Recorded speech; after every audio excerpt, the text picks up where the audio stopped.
Hello and welcome to our training.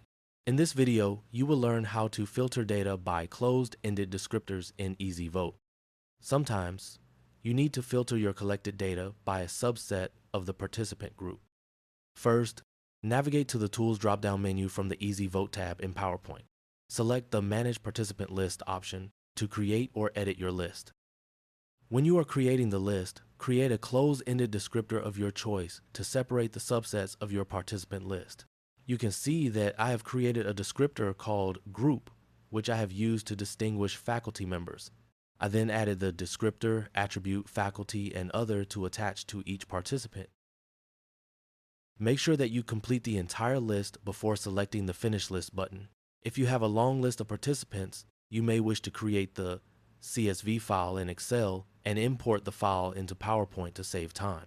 I set up my list so that it contains keypad IDs 1 to 5 with keypads 1 to 3 to the faculty group and 4 to 5 to a group labeled Other.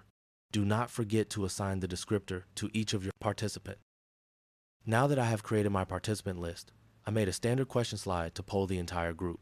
After I have created the slide, I must insert a data filtering slide after the standard question slide so that I can see specifically how the faculty members voted. To do this, select the Insert Question drop-down menu from the EasyVote tab and select the Data Filtering slide. Once you select the Data Filtering slide, select the desired settings from the pop-up window.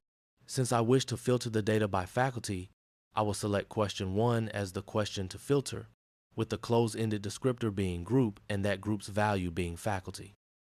After I have created the Data Filtering slide, I can start the poll on the original standard question.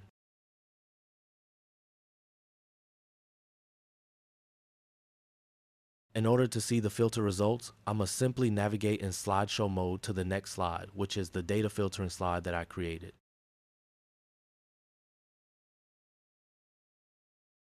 Now that we see the data filtered slide, we can make deductions about how the faculty feels compared to the rest of the participant group.